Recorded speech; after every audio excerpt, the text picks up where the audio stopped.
Greetings, everybody. How we doing? Welcome to Biosophy Online. This is Dr. Eric Biseca, naturopath and teacher.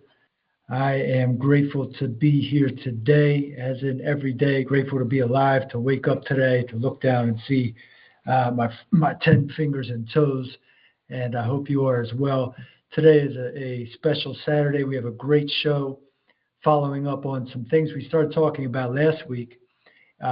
In line with healing trauma being our theme for this season.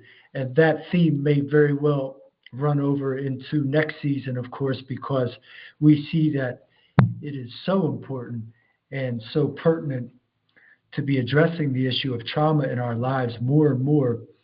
We see that there is a collective trauma, there's individual trauma, and cosmic trauma, you name it. We are experiencing it, especially right now during this sort of iron age and this age of transformation, this great reset that we see happening in our world.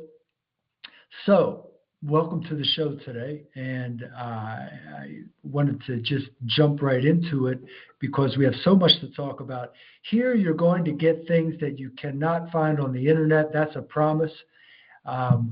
My experiences that have brought me here, I'm very blessed to have spent time with a lot of special people in my life, including shamans and great teachers, and of course lay persons who were also my teachers and guides through the years. And I've managed to compile a lot of experiences and notes, and also in my clinical work and my studies, those things inform me as well. And I'm here to just share and pass on to you whatever you can use in an accessible dose, and also looking for your input at a certain point, and questions and comments and stories and reflections on your end are always welcome.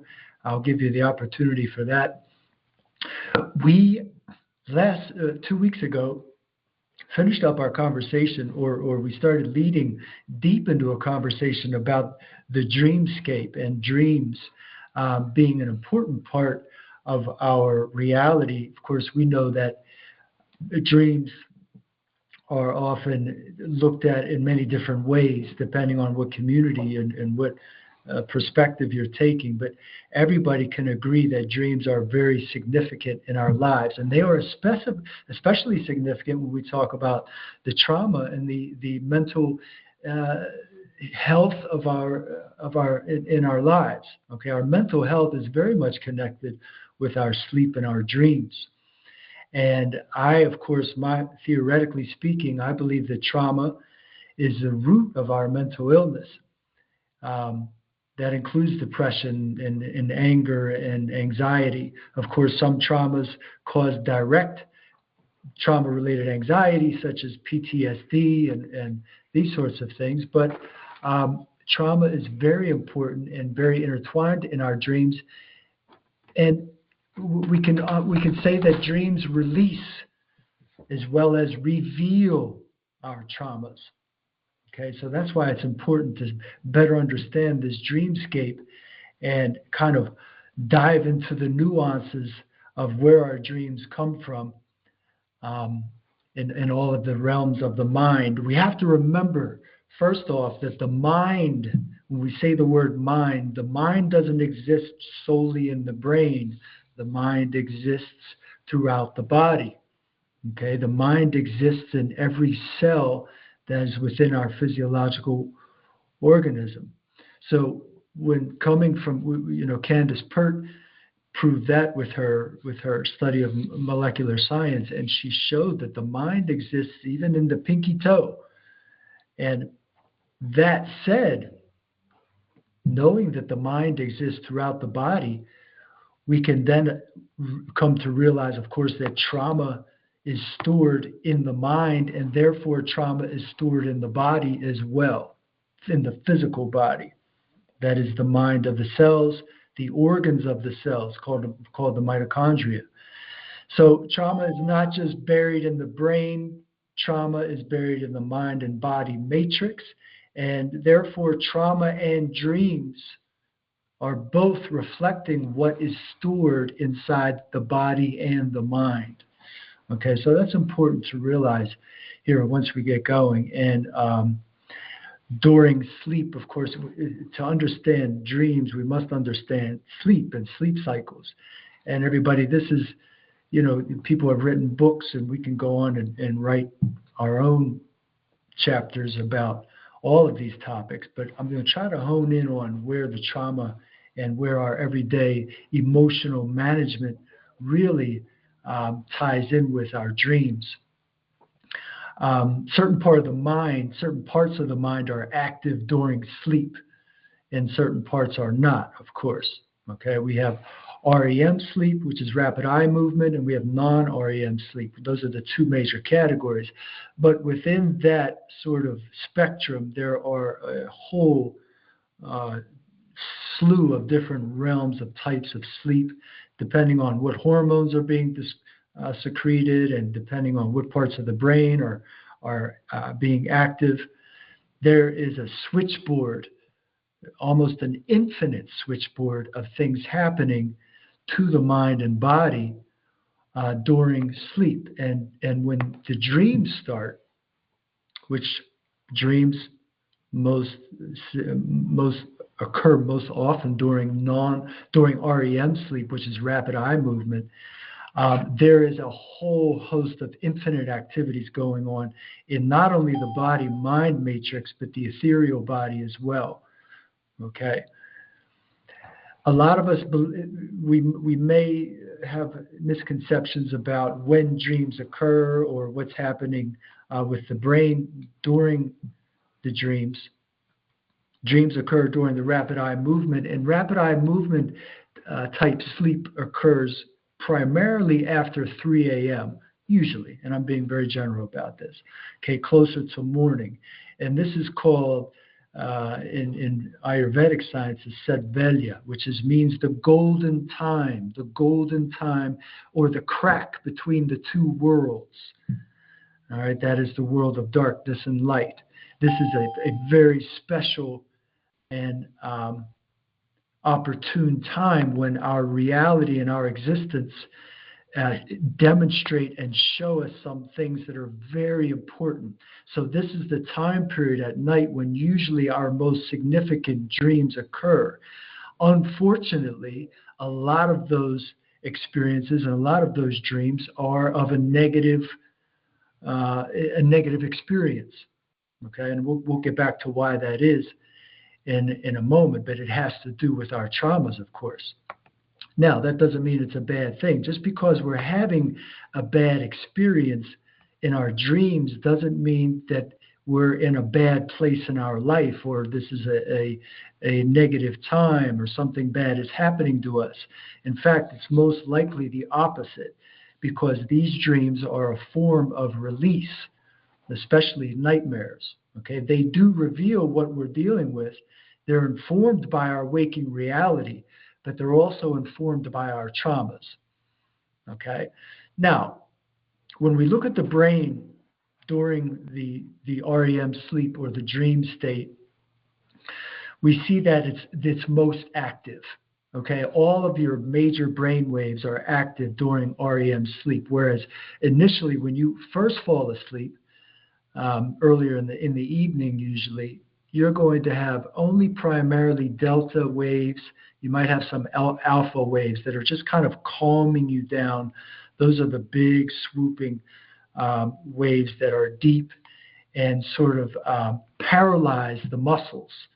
And that REM, that non-REM occurs first, so that the muscles are paralyzed for later on when the REM sleep occurs, so that the muscles can't respond to what's happening. All right? We are completely paralyzed during REM sleep, and there's a reason for that. Obviously, it's a safety precaution, because we would be otherwise flailing away or active, during some of these episodes that we have. And there's always exceptions. Night terrors, things like this occur where people are not paralyzed and they are responding to the dream. So a lot of that has to do with the thalamus, which is a part of the inner brain. The thalamus kind of overfolds around the hypothalamus, and the thalamus controls our hormonal secretions and our emotional regulation. And so we see that the thalamus is inactive during REM sleep. And this is very significant because during the other phases of sleep, it is very active. So the thalamus sort of goes, it's done its job at this point, and it has secreted the hormones. Well, it actually has adopted the hormones from the pituitary gland, and it has flushed into the system the hormones that we are going to have flowing during our dreams, which is very interesting. Because it's almost like the thalamus, there's a part of our brain that knows what we're going to dream about before it happens. And it secretes the proper hormones for that experience, and then it shuts off. So there's something happening in the dreamscape here where we actually know a deep part of ourselves, of course, a part of our unconscious mind, knows what we're going to dream about before it happens, which becomes a real fascinating topic, especially when you talk about lucid dreaming and why the great masters and people of sound mind and body are able to dream lucidly, that is, control their dreams. All right, so we can, and maybe some of you are thinking about some of your own experiences and you want to reflect. We'll get to that in a minute, but I want to hone in a little bit on the hormonal mirror that occurs, and that is that during the dream that you're having, the nightmare, the episode, let's say the negative dream that you're having that is reflecting a trauma, the same hormonal chemical mix is mirrored and reflected as when you experience that trauma. It's the same one. So what does that hint? That not only hints that dreams are revealing a trauma that we faced, but it also reveals that our waking experience is the same as our REM experience at night. It's the same. That is, we're having the same experiences. The difference is that we're having them in the unconscious mind at night, and we're having them in the conscious mind during the day. And that difference means the world, because the unconscious mind has no limits. It is the source of our imagination. It has no boundaries. You can't see dragons during the day because your conscious mind won't allow you to, right? Even if you think you saw one, you're going to say, I don't know what the hell that was. That was definitely not a dragon. I mean, it looked like one, but right? Because our conscious mind has limitations. It's been programmed. Okay? But our unconscious mind is totally unprogrammed. There are no limitations, no boundaries to it. And so the unconscious mind is going to feed us the archetypes that represent the same things that we're seeing during our waking reality, only the unconscious mind is going to put them forth in a way that's more abstract, okay? Things that we don't normally experience in our waking reality. And so those experience that dream litigates our our reality. So our anxiety in our dream that's being reflected is equal to and is litigated by the reality and the anxiety that we experience in our waking life. Which leads us to the next point. Why is it important to dream? It's very important to dream, and if you're dreaming, that is moving towards the direction of a healthy mind, where you're releasing your trauma. We said some of that last week, because the same triggers are occurring in our waking reality as they are in our dreams. And so these archetypes or these symbols that come out during our dreams, we're not able to experience a lion. If we live in the U.S., we're not going to run into a lion in our waking reality, but we might run into one in our dream. a lion being an archetypal figure that represents maybe the call to leadership or a call to courage, something that we're moving towards. So the unconscious can produce something like that because why? It's in our DNA. We might not have been exposed to lions in this life walking around, but that experience of a lion is somewhere in our DNA. That's why we're able to dream it up. Otherwise, if we've had no experience of a lion whatsoever, we're not going to be able to dream of it. So our DNA, our past, also informs the dreamscape as well as our waking reality. And so the unconscious becomes this bastion of this infinite matrix of the imagination where archetypes are pooled to reveal to us, whether you want to call them messages or things that are being repressed memories, things that we're not dealing with. Those things are presented to us through archetypal figures and symbols and actions and behaviors. I'll give you an example. At one point in my life, I remember I was leaving home. I was headed to the D.C. area. I just gotten a job down there. And I remember having a conversation. Well, let me just tell you about the dream first. At night, during my dream one night, I had a conversation that I was in my house, in my old kitchen where I grew up, and my mother was walking down the sidewalk and walking towards the kitchen to come in. And as soon as she put her hand on the door to come into the kitchen of the house, I pulled it up. And people start taking it the wrong way. Whatever way, wrong way. Can you guys, would you mind putting yourself on mute, please? But it happens to all of it. And I told you, 700 credit to it.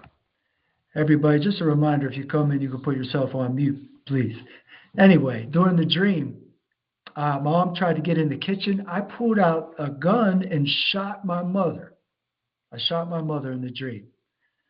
And she just fell out of the picture, right? Woke up the next morning. I said, what the hell was that? What does this mean? I just killed my mother in my dream? Well, that's how the unconscious presented it to me. But really, in essence, what it truly meant, most likely, is that I was going through a change in my life at this point where I didn't want to involve my mother anymore. And I remember having a conversation with her about 3 or 4 days earlier, where I actually told her that, Ma, I'm going to handle it. I'm doing it this way. This is my life. I'm my own man, etc. It was one of those sort of breaks, from Mom. And the dream reflected that reality, or maybe also that repressed feeling that I had inside of me of where I killed a part of my relationship with my mother. Obviously, it had nothing to do with killing her, but I closed off a part of her from my life. So the only way that feeling that really gave me, that I had repressed in my emotions and my thalamus, the only way that could be revealed back to me and reflected back to me as something that I should take note of was through the unconscious showing me that this was a moment where in our world you actually killed, you kill your mother in a way. So, some of us, I know all of us have had these experiences maybe in our dream that were very drastic, whether they're sexual or whether they're violent or whether they're mysterious or dark or unexplainable. This is the type of thing that's happening. So we can dream of dragons in the unconscious mind, and they have a meaning. There's a meaning to that dragon, right? But obviously we're not going to experience one in the waking reality. So there are so many influences upon our dreams, even the planets, where the planets are in configuration to the time of year, how we're sleeping, what position we're sleeping. All these things sort of dictate and influence the nature of our dreams. Getting to the planets, the influence of Venus and Neptune, by the way, strongly govern pleasant dreams. Okay, your pleasant dreams come from the influence of those two planets. And Saturn, of course, Satan, or the bad guy, governs a lot of our nightmares and our repressed dreams and our trauma. It comes from the energy of Saturn. Just as for some of you who are into the planetary and astrology wisdom that's out there, which is really significant, of course. So I want to just kind of open it up right now and maybe reach out to any of you who've made any connections between your trauma and something or something that you're dealing with in your emotional world and the dreams that you have, or maybe even a dream experience type question that you have.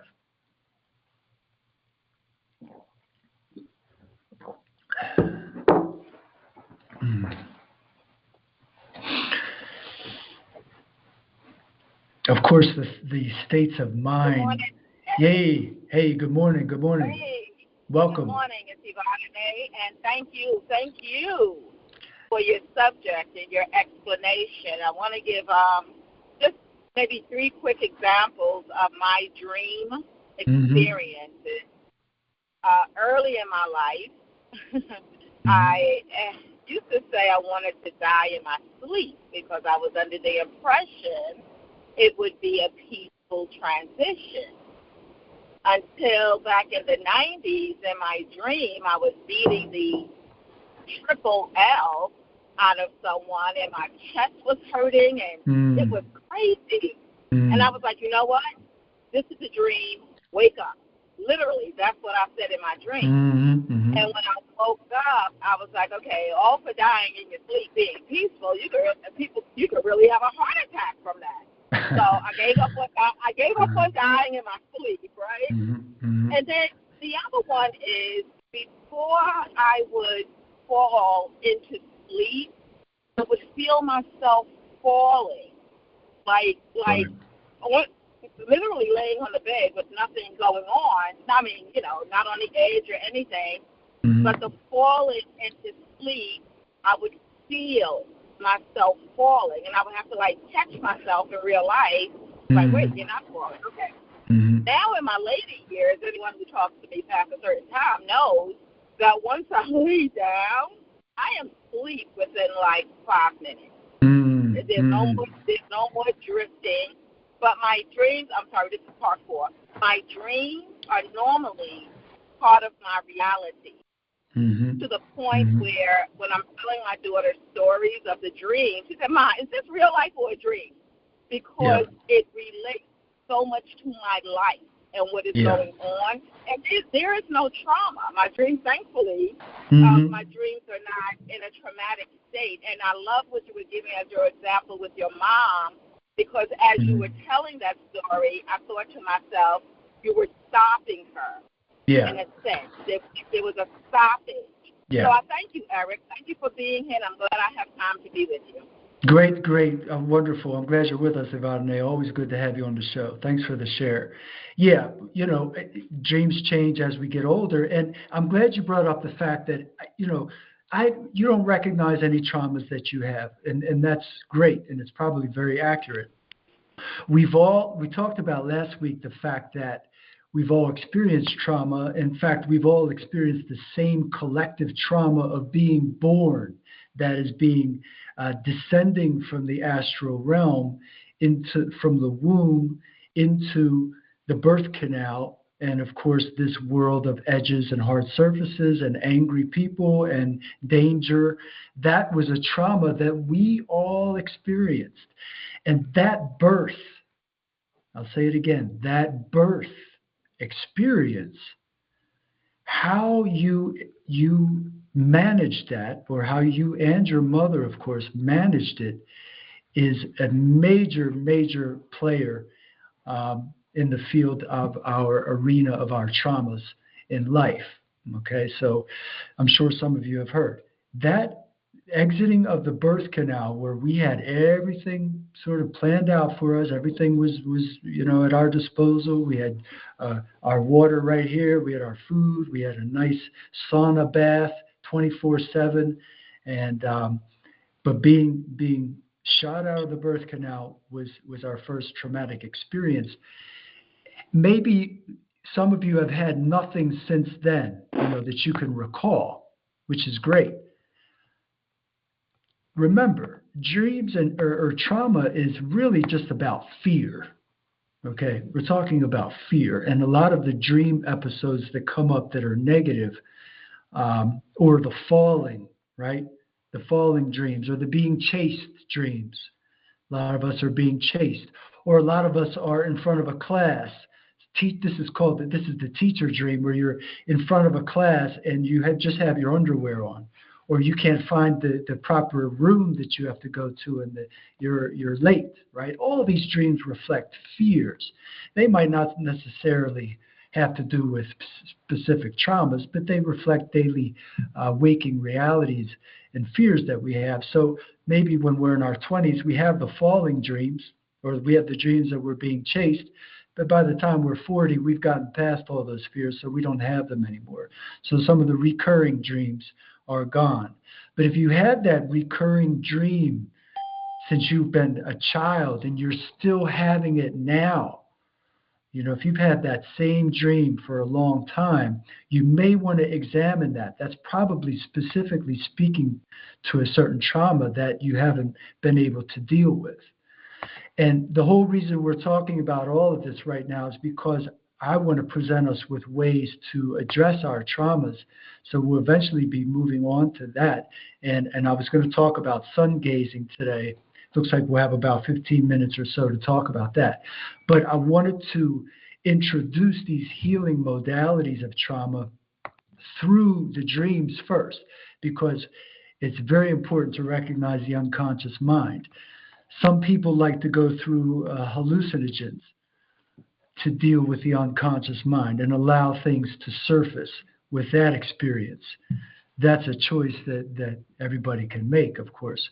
We're going to focus, or we're going to look at hallucinogens perhaps next week and the week following. I don't like to say what we're going to do every week, because some of these conversations, they really carry over, because they become interesting on certain realms.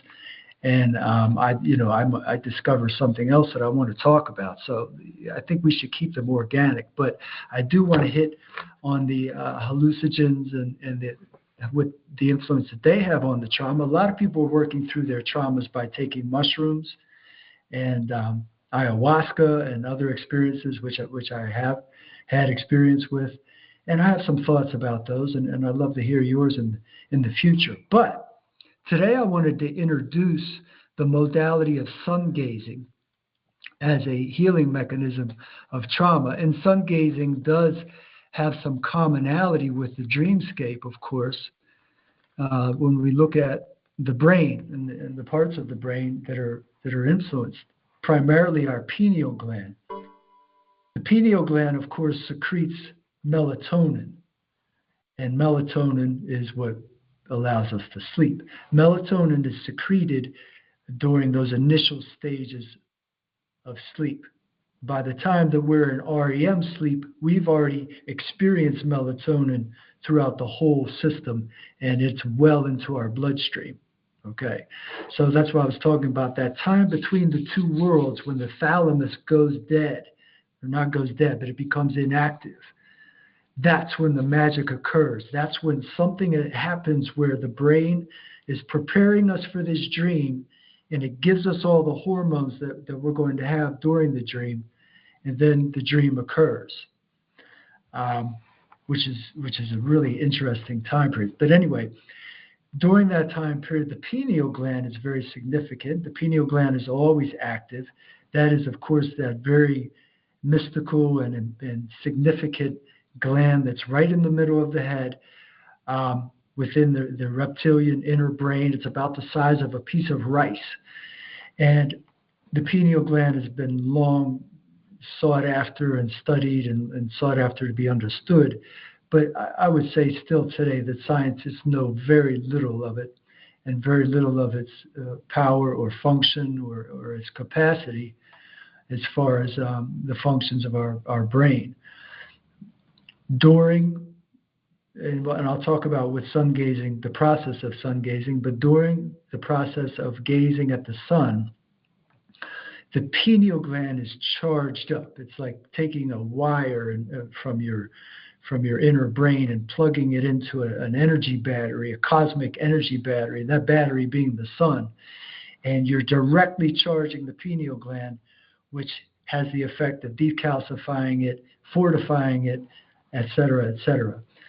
So let's go back a little bit here and talk about what sun gazing actually is. Sun gazing is very similar to the Tritaka meditation, the candle gazing meditation that we mentioned last week as well. Although they're two different experiences, and I can only speak to my own experiences and maybe a couple of pieces of functionality in the brain, but sun gazing can only be done effectively, and please take note of this, during what we call the twilight or the I can't think of the word. It'll come back to me. But that is the first half hour or maybe roughly hour of the morning, depending on what season it is. During the wintertime, about an hour. But the summertime, during the stronger sun, about the first half hour in the morning. And then again in the evening when the sun is setting, that last half hour / hour. This is when sun gazing can be done properly. Now, also, if you look up sun gazing on the internet, you'll find a whole host of opinions and experiences, and of course you're always welcome to explore those. This is an ancient practice that is still done in India today, and it's still done in parts of southern Africa, southern African tribes. But mainly in India and the Ayurvedic and Hindu traditions, sun gazing is a very ancient practice that's still done today. It is done properly when the body is symmetrically aligned with the sun. That is, that you have to make sure that you're facing the sun in a full frontal position and the eyes are facing it directly. So you're either looking directly or up at the sun. Shouldn't look at the sun from the side, and you shouldn't be moving. It's sort of a meditation. Some of you might have seen the ancient Egyptian figurines, the Kemetic figurines, where they are on their knees. I guess we would call it a Vajrasana, when they're in Vajrasana position on their knees, and their palms are facing either up or down. All right. Some of you might recall that in your studies of ancient Kemet. When you see those figurines with their hands facing up, that is how they sun gazed, okay, with the palms facing up, opening the spirit to the sun, all right? And when the palms are face down, that is their eyes are closed after the sun gaze, and they're meditating on the third eye or the pineal gland. So it's almost like you drink and you get your meal from the sun, and then you digest your meal by closing your eyes and meditating after that. For those of you who are interested in starting to sun gaze, do so and try it out for a couple of minutes for your first experience. Try maybe 3 minutes where you're actually looking at the sun at those times of day, those twilight times of day where the sun is not as powerful. That's when sort of the magic of the sun is revealed to us. Otherwise, it's too powerful. It's going to burn our retina, and it could be very dangerous and damaging, right? The most powerful medicine there's a fine line between the most powerful medicine and the most dangerous poison. Medicine and poison are the same thing. So you have to remember that also with the sun, whether it's herbs or anything else. The sun, to me, in my experience, sun gazing has revealed that it is a being, it is a live being, it is an all-powerful being beyond my own comprehension, but it is definitely alive. And when I look at the ancient sun worshippers and the fact that even the Kemets and their relationship with the sun, the Amon-Ra, and the names that they had for the various phases of the sun, it is no consequence or coincidence that the sun is literally can be viewed upon and has been viewed upon by cultures around the world as a god or a deity. It doesn't mean it's the only god. It doesn't mean that it is a certain god. It just is. It is what it is. If you sun gaze, you will have that experience that reveals to you what it means to you on that level. Okay, so I could never tell you what it's like. It's unspeakable. You can't comprehend it. The sun literally cured me of a time period and an ailment in my life when I was going through my early 30s, and it almost. And I'm not afraid to say that the sun spoke to me. The sun spoke to me in a way, and I see it as a huge, all-knowing computer that knows and can read everything that's happening on the planet, everything that is exposed. That is, of course, anything that's in the shadows, it cannot read. But anything that is exposed to sunlight, the sun then reads and takes in like a mass computer. That's one of the things that's been kind of revealed to me. Now, you may call me a quack or a madman, that's fine, but I'm willing to talk about, that experience. And I'm willing to say that you feel immediately the effects of sun gazing. If you do it a couple of times, you can work your way up to about 5 to 10, eventually to 15 minutes, maybe if you've done it for a month or a couple of months. On my lucky days, I'm able to do it before work, but sometimes I'll be sneaking around the corner of my building just to look at the sun for a little bit and make sure I align myself. It's very important to align yourself, to say prayers, to give thanks, those sorts of things, whoever you'd like to recognize, ancestral spirits, but the sun will recognize you, and I would go so far as to say that the sun will read your prayers and hears your requests. If you show the let's call it respect, the humility, the love, if you feel the love in your heart, that's also very important, because as you open yourself, you're opening your heart. And the sun, and this is one of the big differences between the Tritaka, which is the candle gazing, and the sun. The sun specifically opens and creates that connection between the third eye chakra and the heart chakra, okay, the sun gazing. And you will feel it. You will feel it. And in fact, after you do your sun gaze, you're not going to be able to see normally. So don't think you're going to do it while you're driving, or you're going to hop in the car and, take a ride. You will not be able to see normally for sometimes a couple of minutes. And that's just normal, because the real eye is activated. These two eyes right here are, I don't want to call them false eyes, but they are just the eyes of the sensual world, this dimension. But the sun opens up the other eye, and so therefore these two eyes are not needed. Now, during the Tritaka, or the candle gazing, that opens up the connection between the throat chakra, the Vishuddha, and the solar plexus chakra, which is a different connection. It's like a different wire that it opens. Okay, now there's a lot to be said for the difference between those two openings, but they're alternate, and I don't know the reason behind it. I'm not going to, speak to that, because I have no idea. But those are, as what it was taught to me and what my experience has been, those two channels are connected and open. Interestingly enough, it is the vagus nerve that connects all four of those channels, from the solar plexus on up to the third eye. And we know that the vagus nerve was named by the Romans, or at least by the Latin peoples. It was named vagus because it was reflecting a possible power that humans had to fly or to move about beyond using their feet, to walk. Vagus means to wander, to flutter about.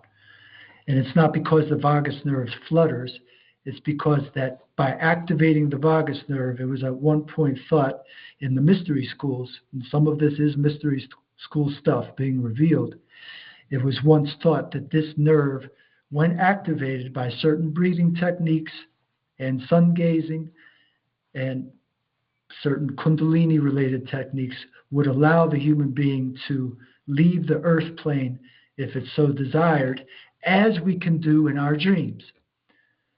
right? Some of you may have had flying experiences in your dreams. It's not because of some psychosomatic experience or some imaginative, unrealistic ability that we have. It's because most likely we had experienced that in our DNA at some point. Now, whether we were birds or whatever that looked like, I don't know. But these are just sort of, they're fun directions, and there are things to talk about, but in a very grounding and essential way. Sun gazing directly enhances our power of our awareness. It diminishes our fear of death. It decalcifies the pineal gland, which is always under assault. Our pineal gland is always calcifying due to the chemicals, the heavy metals, the exposure, and also just the acquisition of calcium and phosphorus. The pineal gland is calcifying as we get older. All right, there's very few people that have not been able to pass through that realm and not have their pineal gland decalcify, but that happens just kind of naturally. But we can lessen the effects of it, and we can keep the pineal gland open into our old age, which we want to do because that's going to give us tremendous insight, and including allow us the potential to be able to dream with lucidity, right? When the pineal gland is awake and it's connecting that lower and higher self, that's when the lucid dreams come. That's when we can come in, like Avadne said, and say, okay, I'm dreaming right now. Let's stop. I'm done. Or at an advanced level, we can be the architect of our dreams. We can be the architect of our dreams. We can call upon somebody that we want to see again or we want to experience again, okay, with that lucid dreaming. So the masters were known for that. Getting back to the physiological, incidentally, fluoride is a big one that calcifies the pineal gland. That's why fluoride was given to those in the concentration camps and et cetera. And us right now, we're being given fluoride in our water and in our toothpaste, and I'm sure different situations, but that's a big one. Okay, so be aware of the fluoride. Now, fluoride in small doses is harmless, and it can help clean your teeth, clean your gums, but there's a fine line there, right? So be aware of aluminum. That's another one. Okay, aluminum. A lot of these pots and pans that fry the eggs real nice and quick, you got to stay away from that over time. All of that said, if you want to try the sun gazing, it will directly influence the pineal gland and keep that awareness. It takes away, it not only heals trauma by taking away fears, but it takes away those daily sort of inhibitors that keep us from doing the things that we're afraid to do. The candle meditation keeps us from saying the things that we want to say. It opens our throat chakra. But the sun gazing allows the third eye to open, the pineal, which releases that fear and that trauma that's stored in the unconscious mind, which is the big one. That's the big one. That's the root of all of it. Okay? So I'm blabbing on here, and I'm going to take a moment and open it up for questions or comments or thoughts. Anybody want to share anything? Any questions about the sun gazing?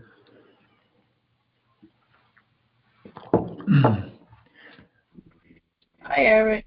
Hey, how are you? I'm good. How you doing? Welcome. I'm great. Excellent today.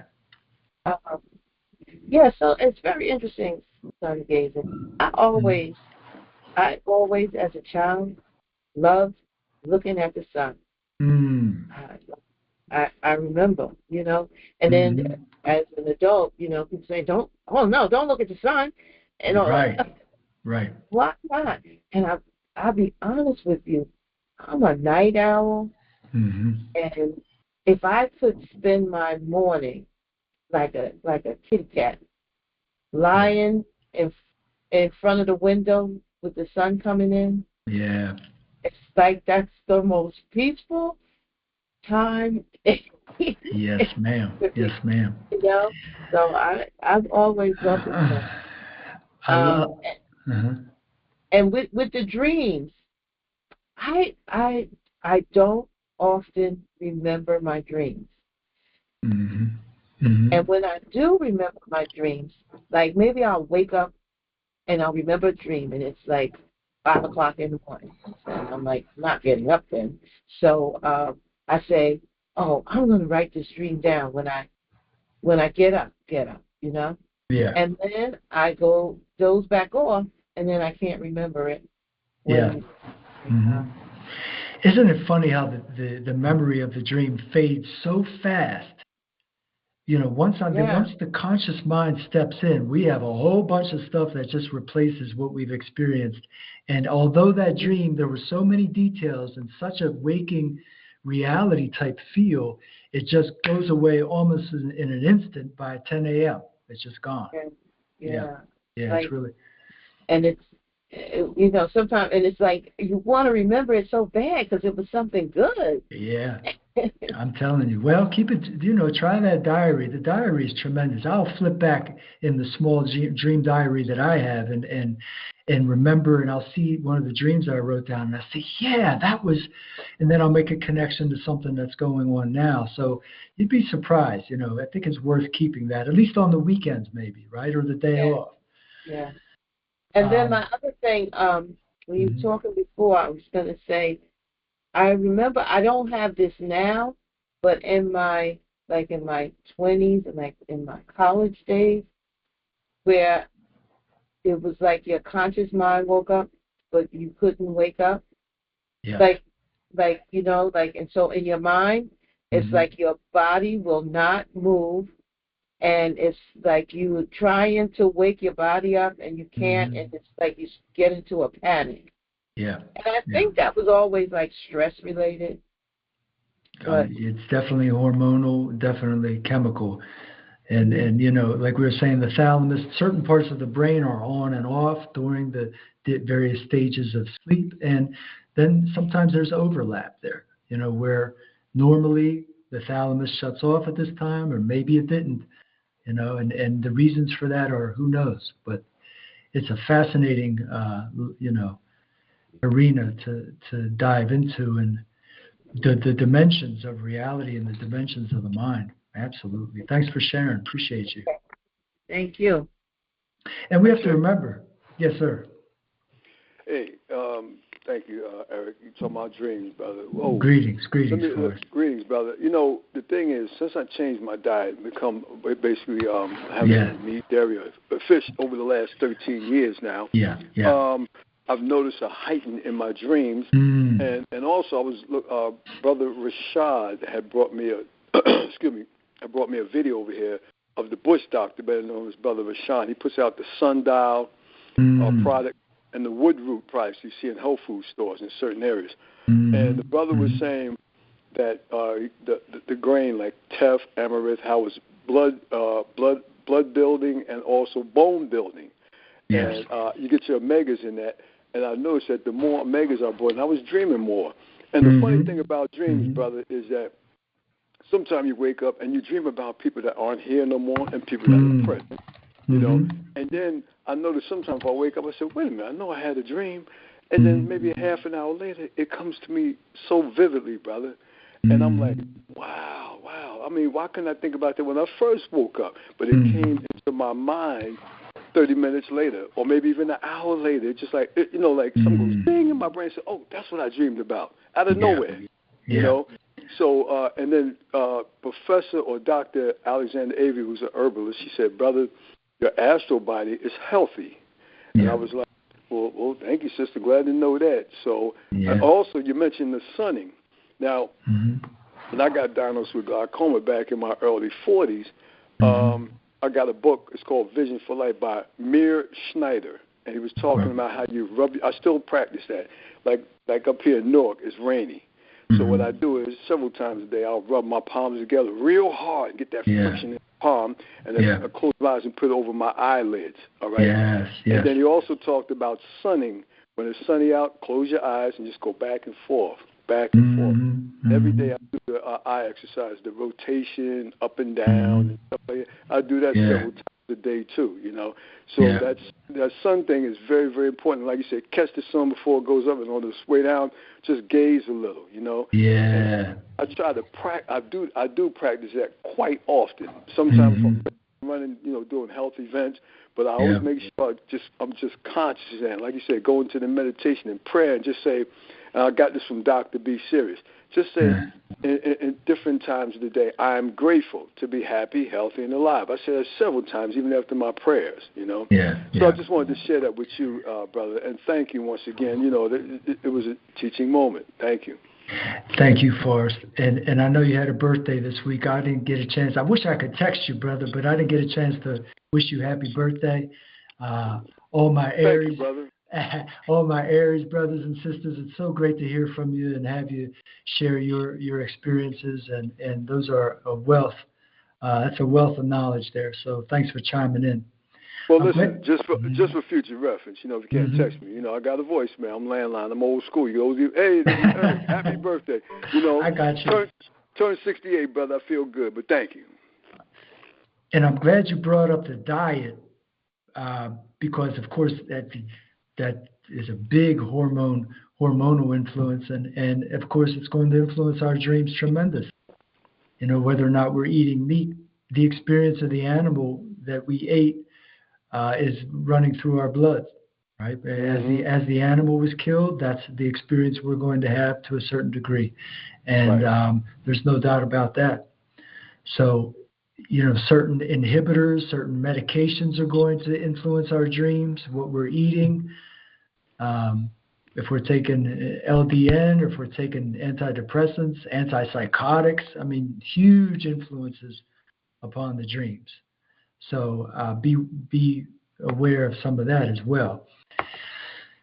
And all of it, of course, sun gazing particularly really changes our frequency. It really tunes in. It really allows us to hone in on a focus and an attention. And so one of the effects of candle gazing and sun gazing is it's going to give you that ability to give your attention to something. And there's been studies on people that are able to give their attention past the normal intervals of time towards something they have a lot less trauma, a lot less fear. They're able to manage their emotions. So being able to pay attention to something is very important. It's a great skill to have. It's a great discipline to teach our young people. And it could be like Vipassana meditation, where you could put something on a table and just meditate on it. But paying attention to something and giving something your undivided attention is a tremendous, has tremendous benefits. The sun, like I said, you will have all your own unique experiences. The sun is going to change different colors for you. It's going to spin for you. It's going to speak to you. It's a magical being.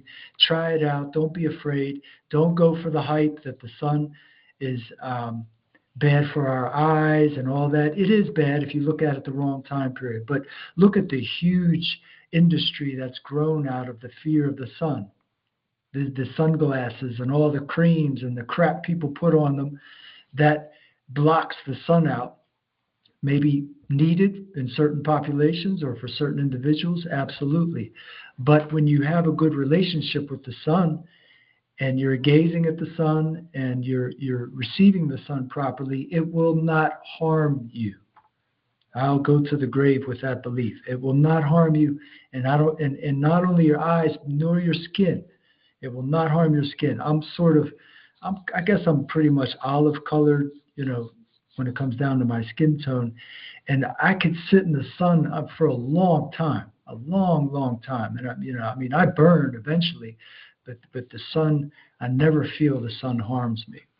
And, I'm just saying that. I don't want to jinx myself, but it's a beautiful thing. And we take for granted that this is our source of life here on earth, whether we want to call it the Christ or call it Horus or whatever it is. It's a powerful healing tool as well.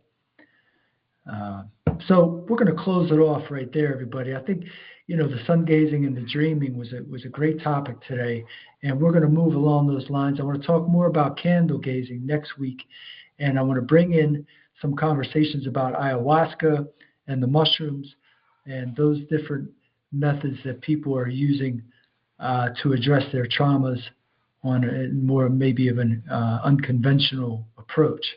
So I hope you can join me. Actually, that's in 2 weeks. We're here every 2 weeks on Biosophy Online.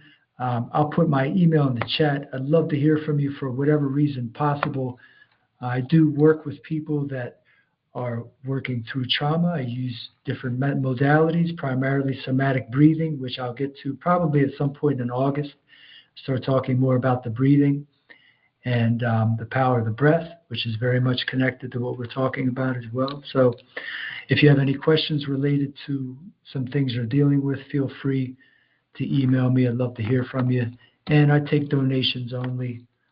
We can talk about that. But my name is Dr. Eric Beseca. This is Biosophy Online. We will see you in 2 weeks, same time, okay? There's my email in the chat. Be blessed, everybody. And if you want to try the sun gazing or anything else, feel free to give me send an email. Let me put my number in the chat as well. Yes, Yvonne. Eric. Yeah. Hi. 2 things. I need you to tell us your email and your contact information because not everybody's online. And also, I have a question, and maybe this can come in the next 2 weeks with the answer. Okay. So I have a theory about someone who was using the psilocybin and the other recreational opening awareness products back in the day. And I'm under the impression that once opened, you eventually close, but that this person didn't close. That somehow or another they got stuck in a mid-open, I guess, sequence. Yeah. Yes. And so their behavior, along with the pain medication that they have to be on because of a medical condition, I believe that those 2 things are kind of fighting against each other because this person is highly intelligent naturally, highly creative naturally. And so my idea is that because you didn't completely close, your subconscious is now telling those opioids, you have no place in here. You might take care of the conscious, take care of my pain, but you're not coming deeper, and there's like a war between the tapes. That's so, I love to look at that in the future, but also please give us your information verbally. Thank you very much.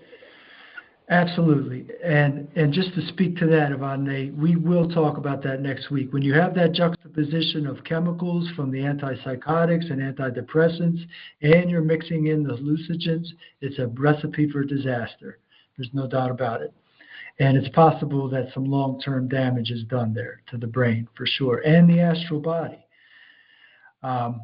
My phone number is 724-712-7938. And my email is the second email in the chat. I accidentally spelled it wrong, the first one. And that is Dr._Eric B. at Biosophy Online. Biosophy is BIOSOPHYONLINE. Dr._Eric B. at Biosophy Online.